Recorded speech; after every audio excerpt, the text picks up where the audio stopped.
And we're returning in our classic series with the second part of our interview with Robert Mazur, the Customs and Drug Enforcement agent who went deep cover to find some dirty conspiratorial links between banks and your favorite drug cartels. I was realizing, I forgot to mention, guys, I was realizing when we talked about part one, this is the one where they closed down a movie theater for us. That's right. Didn't it? That was super weird. cool. Yeah, it was our favorite movie theater, too. I think it was the Midtown Art Cinema. Shout out. Yeah, Robert Mazur, though, Bob to his friends, unless you were one of his deep cover marks, in which case, who knows what he would have called himself. But the guy was absolutely successful in this endeavor and lived an absolutely fascinating life and did some amazing work. And we actually got to talk to the man himself. From UFOs to psychic powers and government conspiracies, history is riddled with unexplained events. You can turn back now or learn the stuff they don't want you to know.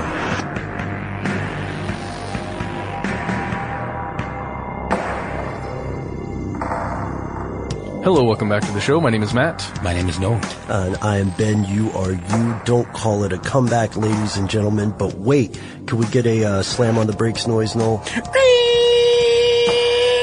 Perfect. You can, in fact, call this a comeback because this is part 2 of our interview with Robert Mazur. In our previous episode, which we do recommend you listen to before listening to this. If you haven't yet, go ahead and stop this. Listen to part 1. We'll be here. And in this episode, we're going to focus on money laundering. In the previous episode, it was all about the operations. In this one, it's what's happening right now. Are there still banks out there that are taking money from drug cartels and somehow funneling them through banks in Europe and other places and then getting money that they can use just out in the open? And not to mention, I mean, so much of what is going on now has been built off of the work that Mr. Mazur did in terms of exposing some of these techniques that the banks use that we will talk about in much more detail in this part of the interview. So you could kind of look at part 1 as sort of a history and this part 2 being sort of more of a present and moving forward kind of perspective on where we are now and where all of this insane undercover work that Mr. Mazur did has led us to. Spot on. So first, let's take a little bit of a closer look at what money laundering actually is. There's a great article on it at our parent website, How Stuff Works. I know that site. Yes, I would hope that we are, the three of us are familiar with that site. We hope you are too, ladies and gentlemen. In the article, How Money Laundering Works, the author here, let's see, the author is Julia Layton, and you always know it's going to be a good article if Julia's writing. The author explains money laundering in this way. First, it's very common. Money laundering happens in almost every country in the world. Second, there are numerous avenues of money laundering, right? So one scheme, for instance, would typically involve transferring money through several different countries to obscure where it came from, right? So we know that $1 million coming from France or London or the US is treated with less suspicion than $1 million coming from Colombia, for instance, or $1 million just appearing in Afghanistan, right? Mm-hmm. Or in the case of the U.S. military, millions of dollars disappearing somewhere. So at its simplest, it's just the act of making money that comes from source A look like it comes from source B. So this is not the money from a cocaine empire. This is the money from a legitimate yet ridiculously successful series of laundromats. Or what's another? Come on, laundromats for laundering money. It's a little on the nose. Yeah. For me, it reminds me of the Onion router a little bit. I was gonna say, or even like a VPN where it like takes, it obscures your location, like so that you can't pin down where the person that's doing the illegal downloading or whatever it is actually is, and it basically disguises their IP address. That same thing occurred to me. Totally. Or if anything, it slows the process of tracking it way, way down. Right. So for fans of the television show Breaking Bad, if we want to have a pop culture reference in here, for fans of that show, laser tag. Right. There's a series of events wherein a group of drug dealers is trying to find the correct safest way to launder money. And at the level they are operating at, they are looking for a business that primarily moves a lot of cash. And so one of the would-be businesses is a laser tag place, as Noel points out. And then they also eventually settle on a car wash, another place that usually uses a lot of cash rather than credit or debit cards. The most common types of criminals who need to launder money are, of course, drug traffickers, right? Mm-hmm. But they're not the only people. There are also corrupt politicians, embezzlers, terrorists.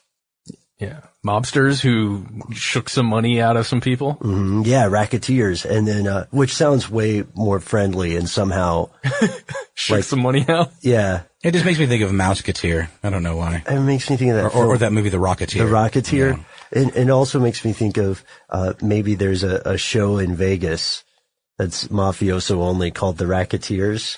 And maybe they, on camera, shake people down. There's those, those can-can dancers at Radio City Music Hall, the Rackettes. Yeah. I made that up. Really? They're called the Rockets. Oh, okay. Delete all of this. No, it's too late. It's on record. It's already on there. Sorry, buddy. All right. So, did you already mention white collar, like embezzlement, like high level white collar crimes? Yeah, that's a fantastic point. We touched on that, but let's go into a little more detail. Well, it seems like you have to do this if you're siphoning money out of the company that you work for, let's say, you're a high level executive, and we've seen this happen at several companies, Enron, a couple others. It seems like you would want to obscure that money as well, and they're going to use the same tactics that a drug trafficker is going to use. Yes. Also, one of my favorites, or least favorite terms, confidence men, scammers, right? Rip-off enthusiasts. Mm-hmm. So these con men will do the same thing. Regardless, what they do is they enter in this money perhaps into an offshore account of somewhere, someplace, and then filter that through a process called layering, right? So maybe this goes from the offshore account, it goes to another offshore account, or it goes to an account in Europe or account in the US, or maybe they just buy a boat.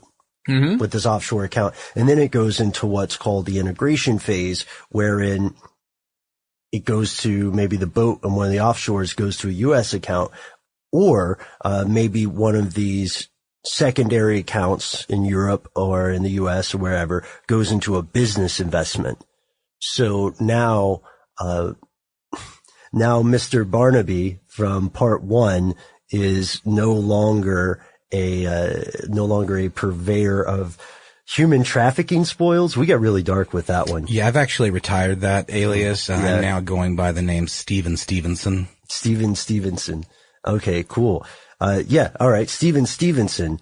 It's a whole new man, and he owns a chain of Blockbusters in Hungary or something, and that's where he makes that's where he has made his millions. Blockbuster's killing it in Hungary right now. With this one guy. It's Steve Stevenson magic. So we see this pretty simply, right? Sending the money through various financial transactions to change its form, make it difficult to follow. Mazur dealt with a lot of this in the course of Operation Sea Chase, and then the integration stage where it enters the mainstream economy and it looks legit. It's a bunch of Hungarian blockbusters or something. This means that you can use the money if you're a criminal without getting caught at this point, if you successfully integrate, because it's very, very difficult to catch a launderer during the integration stage if there's no documentation all the way back to the original point, So we mentioned white collar crime. We mentioned drug trafficking. We mentioned terrorist activities, and we mentioned some of the methods of this, right? I can walk us through a money laundering, thing called smurfing. Sounds great. Yeah. Okay. I remember hearing about this. Smurfing is when you break up the amount. Say you've got $1 million, whatever, let's say $1 million. Okay. You're going to break it up into a bunch of smaller payments of, let's say, $9,999, because there's a $10,000 limit when you're operating in this dark money field, because if you hit that $10,000, you're going to get pinged no matter where you're trying to move that money. I tried to move $10,000 of savings one time when I went to buy, I know this is a personal thing, but when I tried to put a down payment on my house, and it got pinged, and the person told me, well, why don't you break it up into 2 payments of $5,000 just so you don't have to go through all the hassle. And for anyone who wants to do that. Right. So at $10,000, every U.S. bank has to report any transaction. Yes. And then there's all kinds of paperwork you have to get into. Yeah. So the Smurfs, the origin of this name, the Smurfs are the multiple people who deposit these below $10,000 amounts in different bank accounts, one or more bank accounts. And some of our audience members who maybe work in a financial or banking system are familiar with this, and we would love to hear your stories if you've met some Smurfs. That term was also used in Breaking Bad, again, for the folks that would go out and buy just the legal amount of pseudoephedrine, which is the precursor for making methamphetamine. So there were like, you would get flagged, or you would not, they would report you for buying, a certain amount. And if you just go out and buy just below that amount, and you get a bunch of people doing it, who they call Smurfs, then you get enough to make your batch. So that's great. Yeah. And there are a couple of other things I guess, avenues, we should call them, wherein dirty money can be cleaned or laundered.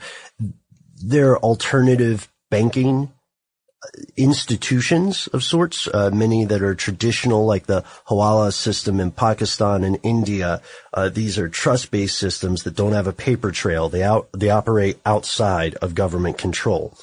And then, of course, there's one of my, as a kid, this was one of my favorite ideas, shell companies. A corporation that is a P.O. box in some country that's very good at not paying close attention to business transactions. And these companies exist for no other reason than to clean money. So they'll take in money as a payment for some kind of good or service. Let's call it yacht maintenance, Murdoch Farnsworth's yacht maintenance business, right? And what that does is allow people to say that they spent this money, right? To get their yacht fixed, their non-existent yacht. And it doesn't have to be a fake company doing that. You can do it in a real company that just handles cash, like kind of we talked about earlier, which is crazy. You could walk into a casino if you know the guys and you have a little deal, just because the casino deals with cash so often. You just go, well, here's some cash that came into the casino today. Yeah, and those are a little different because they're front companies. So they are obvious, like they're legitimate ways to do this. They're actually providing a good or a service, and there are 2 ways to do that. We could either, you like how all 3 of us now are working together to launder money. Actually, do you like how all of us are working together now, listeners? You're part of this. If you're a cop, you have to tell us, which is technically not true, by the way. So don't believe any of your friends who say that. But there are 2 ways to do this generally, if we're talking about a front company rather than a shell company. Oh, and just a side note, the reason I loved the idea of shell companies is because when I was very young and there were Shell gas stations around, and I thought, wow, they must be running drugs or doing something bad, and no one knows. I thought I had it figured out. You knew what a shell company was back then? Oh my gosh. Right. I was like, yeah, that's genius. No one will ever investigate them. I was wrong on all accounts. But so there are 2 ways if we want to do a legitimate front end business. And one way is to deal with a business that uses so much money, so much cash or electronic funds that it's easy to slip some bad apples into the bushel, into the basket. And those would be things like you said, Matt, like a casino or a brokerage firm. Or you can use the smaller stuff that often uses cash just in its day to day. We could name a few. We said car washes. That's one. Bars, check cashing stores, and America's favorite, strip clubs. Oh yeah. Right. Lots of ones. Lots of ones. Lots of $2 bills. I don't know. Are those common? So the effects about this, we have Mr. Mazur talking a little bit about the effects of money laundering.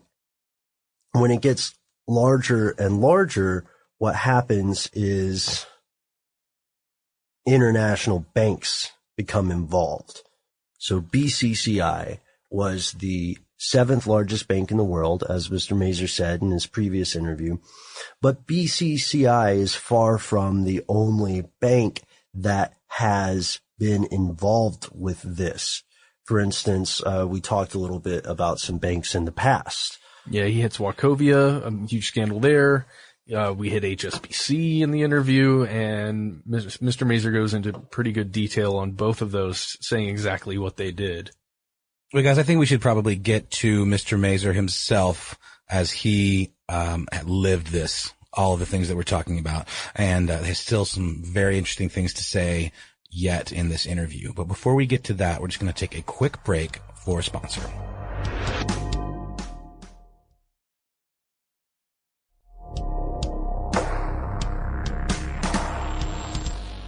So you mentioned that this is occurring now, and you'd also mentioned in the past, I think it was 1991, you did an interview with the New York Times, and you spoke about the hundreds of leads that were not followed up after the Sea Chase investigation. And it makes me wonder what would have been uncovered if they would have followed those leads. And could it possibly have kind of stopped some of what we're seeing today? Okay, the first part, I got the leads part. The first part of your, is it still happening today? Yeah, well, it's definitely still happening today because we've got the scourge of illegal drugs all over the world to a greater degree than we've ever had it before. The United Nations on Drugs and Crime did a study a few years ago trying to identify the amount of money seeking secrecy from governments, the amount of money seeking money laundering services every year. And in that study that they did, and you can get that just on the internet, just put in UNODC, United Nations on Drugs and Crime, money laundering, just look for some other keywords, but long and short of it is, they identified that the annual drug proceeds, illegal drug proceeds, was somewhere in the vicinity of about $400 billion. And if you look at the Department of Justice asset forfeiture website, you can see what the annual forfeitures are for the Department of Justice. Keep in mind that that's for all kinds of cases. So pharmaceutical fines against pharmaceuticals for different types of offenses, Medicare, fraud, all kinds of different things are in there. You boil it down to the drug money, and it comes down to there's no way you could say it's more than $1 billion a year. So 400 billion versus $1 billion, it's 1/4 of 1%. Clearly, there are professionals that are involved helping people to, in a sophisticated way, launder this money. Otherwise, we'd be finding more than 1/4 of 1%. If you want to look at the deferred prosecutions that have happened, and even if we just stick to those that relate to drug proceeds, you have in 2012 the HSBC case. In that instance, just Google Senator Elizabeth Warren HSBC YouTube, and you'll get to hear our own senators talking about how atrocious it is in their view that a bank can launder nearly $1 billion and nobody goes to jail, and they pay a $1.92 billion fine.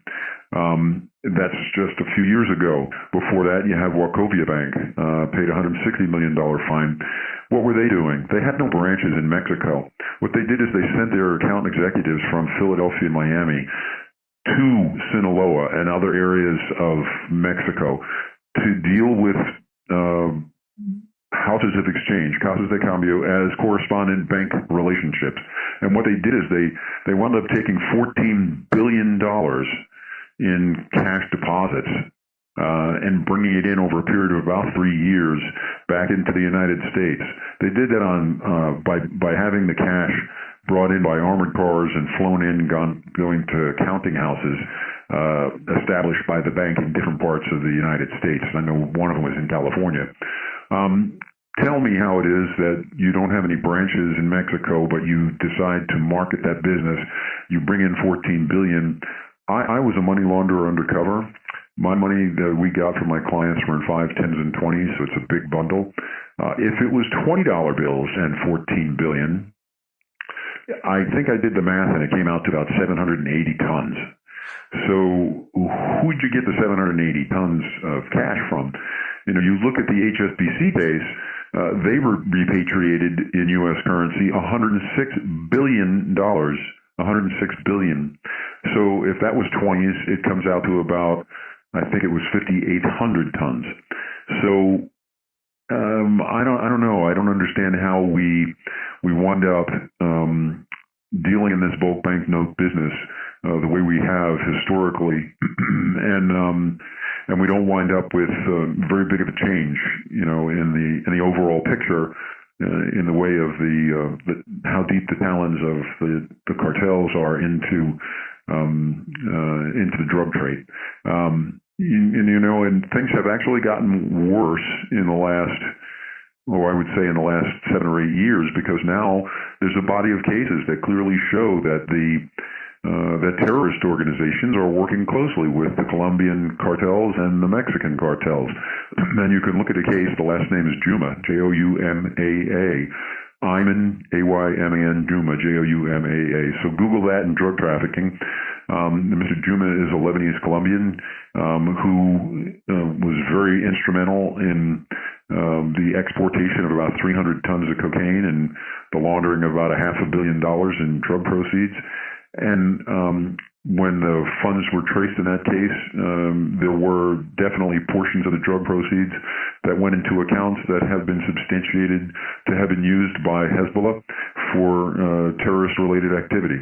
So we have Hezbollah, Hamas, Al-Qaeda, and other organizations that have recognized this as a way to generate revenue for their illegal activities. So, yes, this stuff is still going on.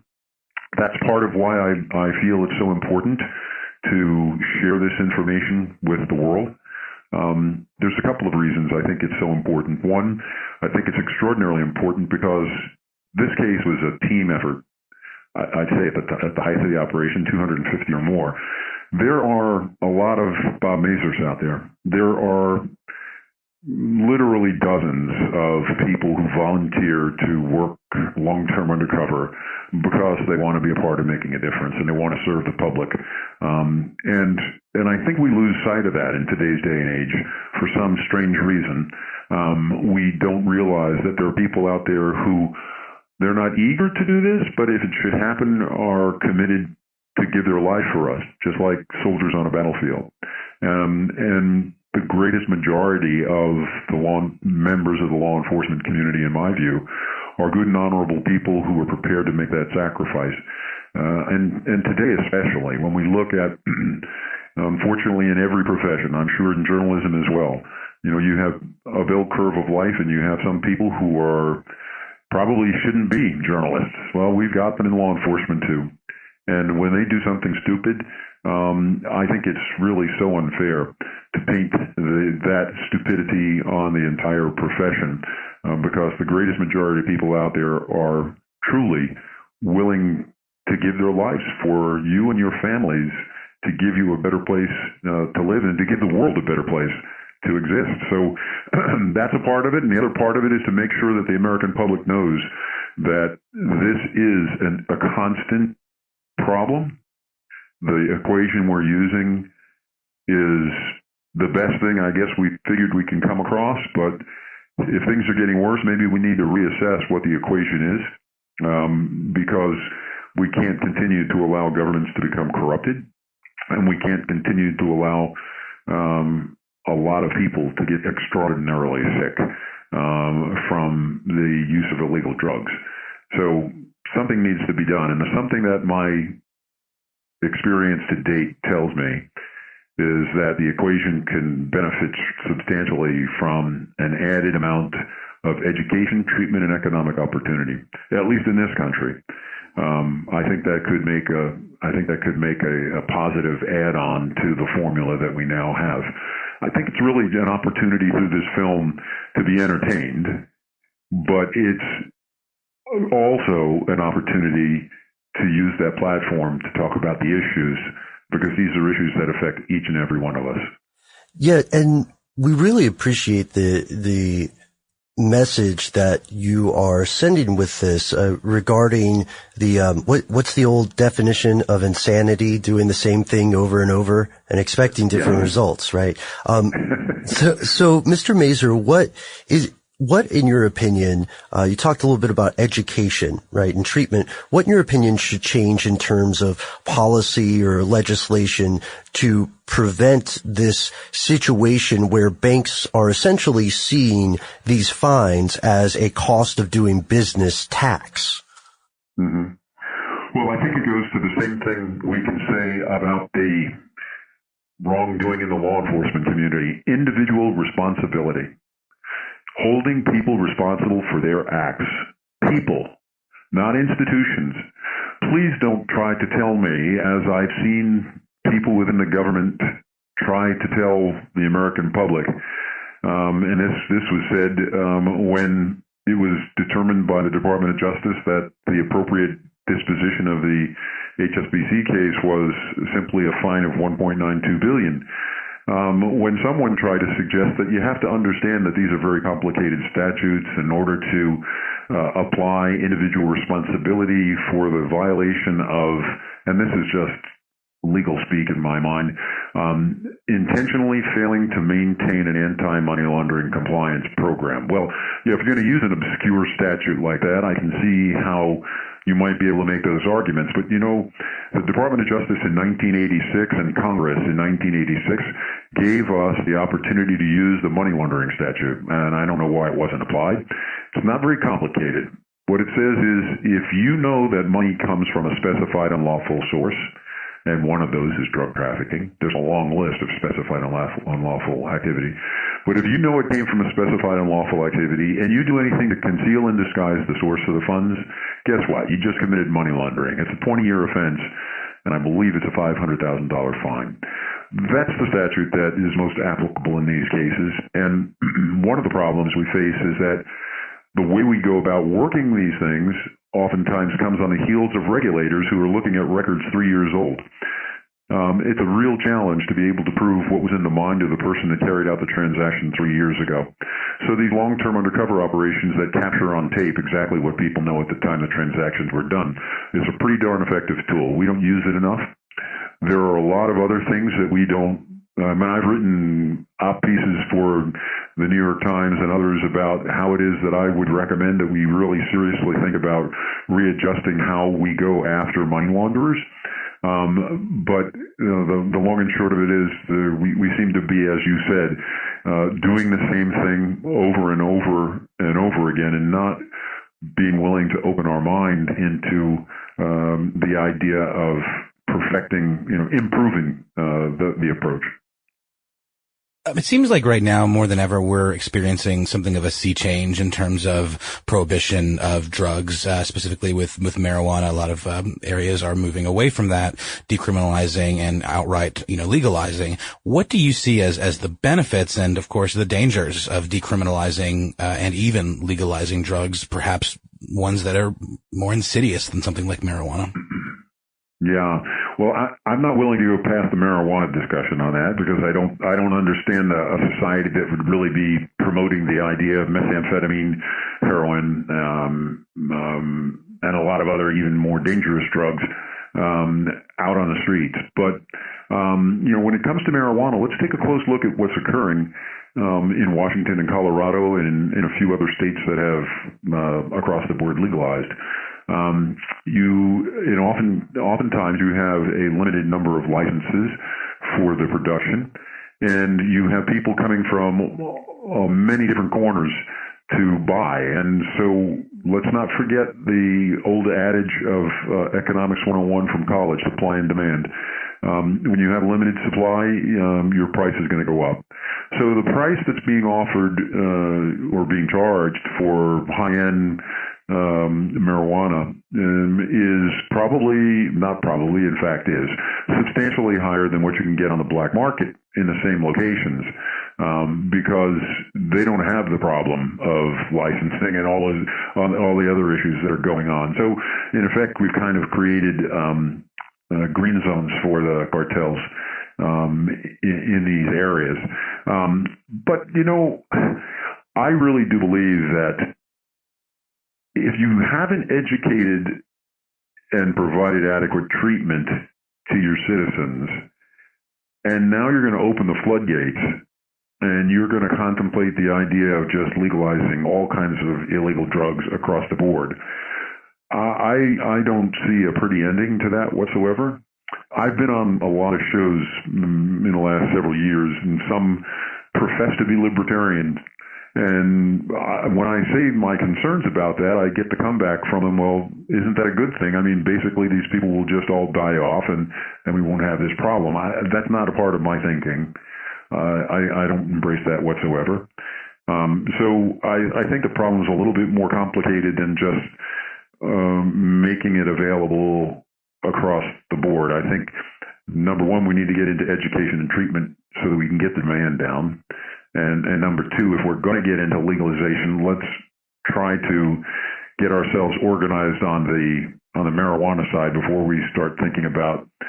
I don't know if you guys know anybody who's used methamphetamine, but I've seen pictures of them, and I've met them. I met them because when you're a cop, you do. And after about 2 or 3 experiences, it owns them. I don't want my doctor being involved in that. And of course, one would say, well, the drugs are readily available even though they're illegal. So, if they want to get involved in it, they can. And I understand all those arguments, but I just can't see condoning as a society on a broad basis making really dangerous drugs available to a population on a statewide sanctioned basis. I can't do it. Maybe it's because I was a cop too long. Robert, thank you so much for talking with us so far, man. It's been quite enlightening. We really appreciate it. We are coming up to the end of our time that we have with you, and I just want to ask you if there's one thing that you could leave with the audience today, what would it be? I think all of these issues we're talking about boil down to individual responsibility. I look at the problems that we have out there today and the backlash of bad conduct by a few police officers and how we're trying to deal with it. Some people try to deal with it indicting an entire profession. I'm not saying that there aren't some reflections that shouldn't be done across the board, but let's try to move more toward individual responsibility. I think that's going to help in the money laundering world. Individually responsible people, those people who are involved in turning hundreds of billions of dollars into legitimate businesses that corrupt governments around the world. We need to let the people know who are involved in that type of activity that if they do that, they're going to go to jail. They're not just going to go to jail. They're going to go to jail for a real long period of time. Until we get that, we are not going to have a lot of people out there who are going to be afraid to do that type of stuff. And I think you can apply that to most of the basic problems that we've been talking about: individual responsibility and not painting with such a broad brush on all these issues.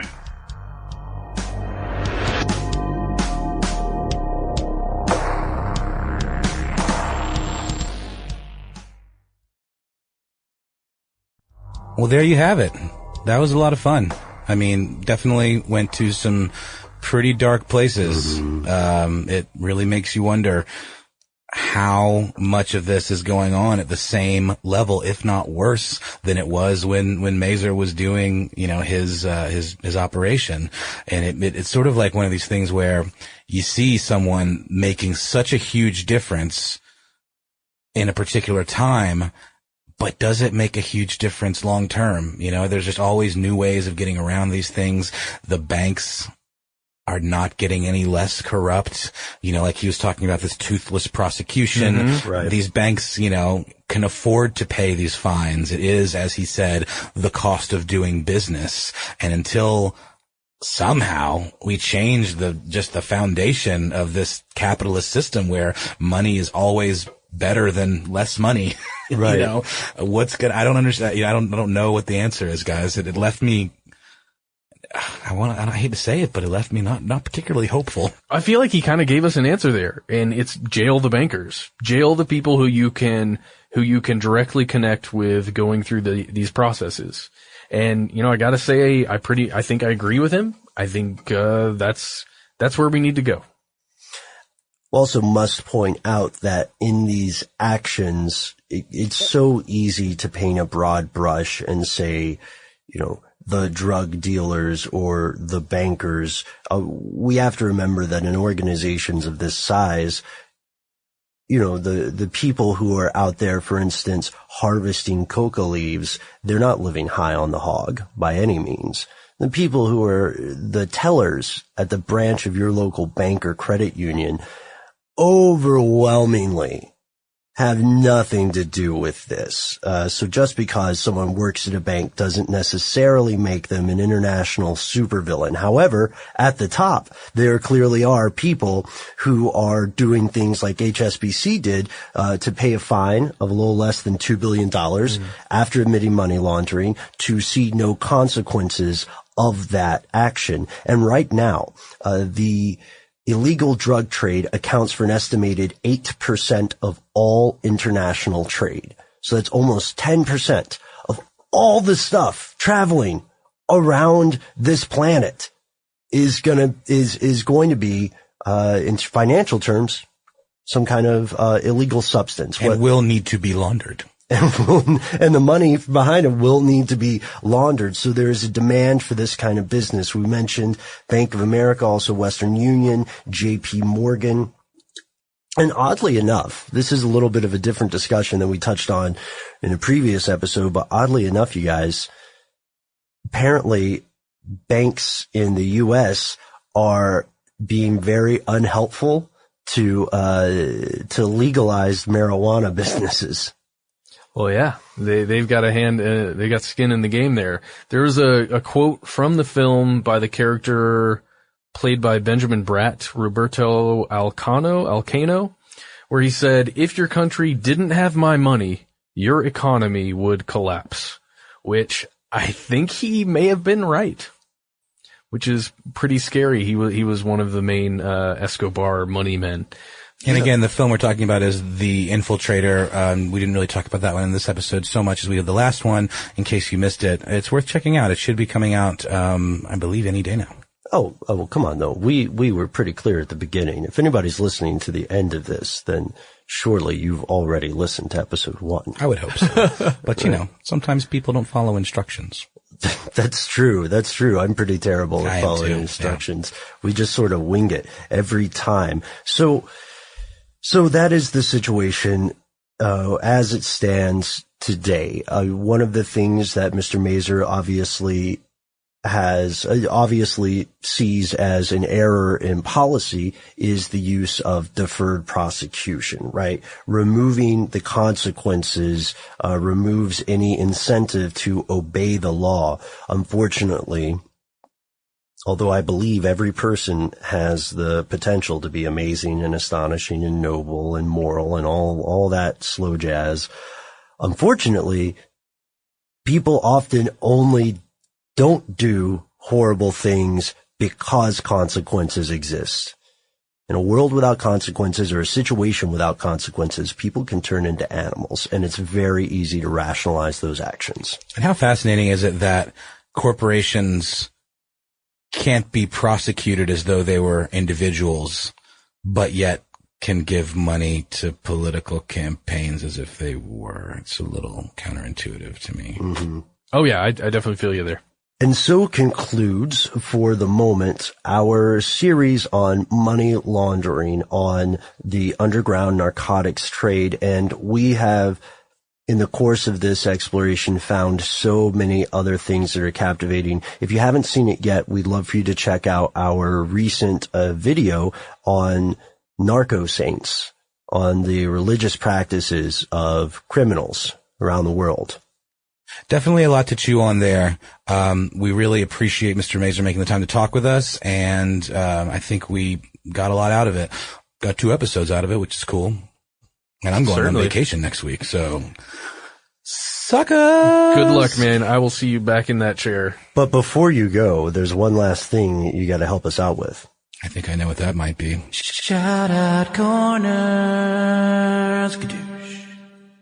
First order of business, shout out one goes to Jen Jones. Hi guys, I just listened to your sleep paralysis episode and wanted to share my own experiences. I experienced it a bit differently than most. I have never felt like someone is choking me or seen any apparitions at the foot of my bed. Very, very common description of these sleep paralysis scenarios, of which we got a metric ton of via email, which was great to hear people sharing their experience with us. Instead, says Jen, I lay completely still, very aware of where my body is, with the overwhelming feeling that I need to wake up immediately, or something is going to get inside my body before I can return to consciousness.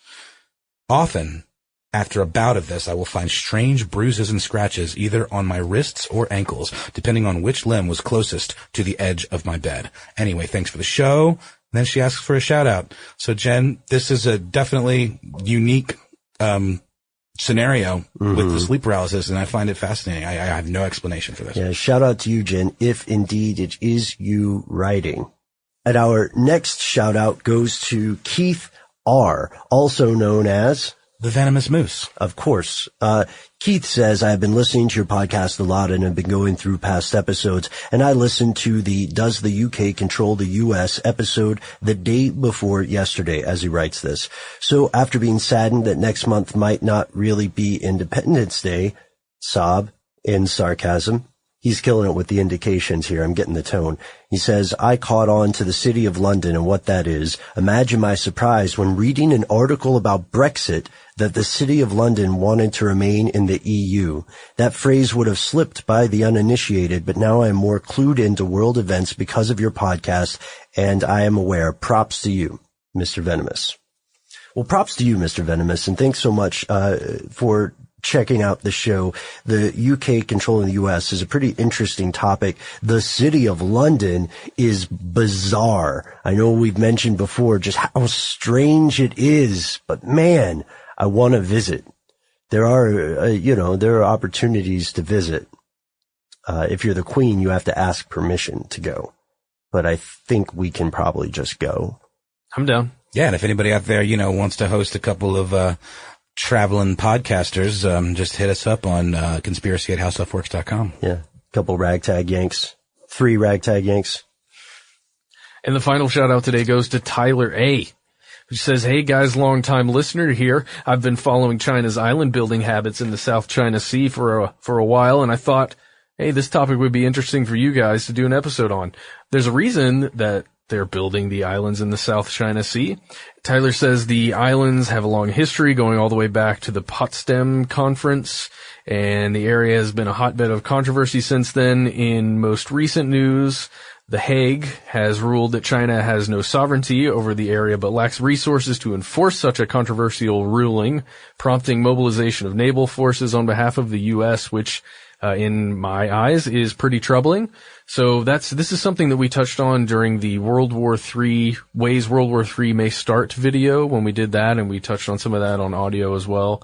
And it's a bit disconcerting to see it happening in real life, Ben, the way things are unfolding. Right. So the case that we're referring to in the UN or the Hague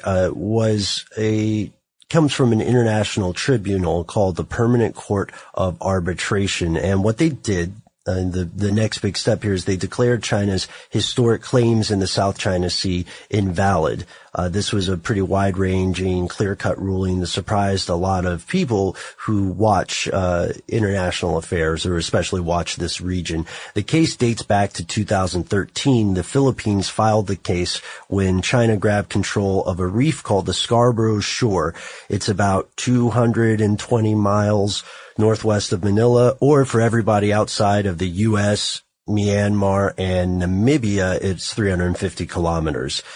So the thing is, about a third of the world's trade passes through the sea lanes of the South China Sea, including most of China's oil imports, and the ground under it has vast reserves of oil and gas. But there's a growing military presence on the Chinese side. The U.S. has 2 aircraft carriers in there recently, and there's a live fire exercise that China's Navy was recently staging. So what we're seeing here is the idea of rule-based international order. At least that's how the West would argue it. And the Chinese view of what are seen as historic rights that trump current global laws. And the issue of historic rights or claims to land or resources come up in repeated and tragic instances throughout world history, right? So who actually owns the land upon which people reside? Who has a more historically legitimate claim to some piece of soil or a kilometer of ocean or river? And unfortunately, this kind of stuff is rarely concluded in a civilized or mutually respectful fashion. And you can point to numerous other instances of it occurring right now in the world in which we live. And if that precedent for most other cases remains the same, then there's probably not going to be an end to this situation as ideal to all the involved parties. So the Chinese argument is that in centuries and centuries in the past, Chinese seafarers discovered and named islands in the region, and that the country of China itself has ancestral fishing rights there. So there's also internal propaganda going on about this. In July, a state television company in China began a mini-series about the experience of Chinese fishermen in the 1940s, enforcing, coincidentally, China's view of the South China Sea. So what these rights are said to be defined by is what was called a 9-dash line. It's still usually called that, even though in 2013 it became a 10-dash line to bring Taiwan into the fold. This takes up it extends about 1,500 kilometers from the southern coast of China and maps out all of the sea in that area. So countries that have borders along that sea, like the Philippines or other Southeast Asian countries, or Japan as well, obviously think this is cutting into their piece of the oceanic pie. So the reason they think that is because, due to the UN Convention on the Law of the Sea, countries have what's called an exclusive economic zone, or EEZ, that goes up to 200 nautical miles, or again, for anybody outside of the United States, Myanmar, and Namibia, 370 kilometers off their coast or around their islands. So it is true that China has been building artificial islands to reinforce these claims. Anyway, we could talk about this for a while, but the situation's clearly unsustainable, and it's unfortunately not a unique situation. Thanks so much for writing to us, Tyler. And that's the end of this classic episode. If you have any thoughts or questions about this episode, you can get into contact with us in a number of different ways. One of the best is to give us a call. Our number is 1-833-STDWYTK. If you don't want to do that, you can send us a good old-fashioned email. We are conspiracy@iHeartRadio.com. Stuff They Don't Want You to Know is a production of iHeartRadio. For more podcasts from iHeartRadio, visit the iHeartRadio app, Apple Podcasts, or wherever you listen to your favorite shows.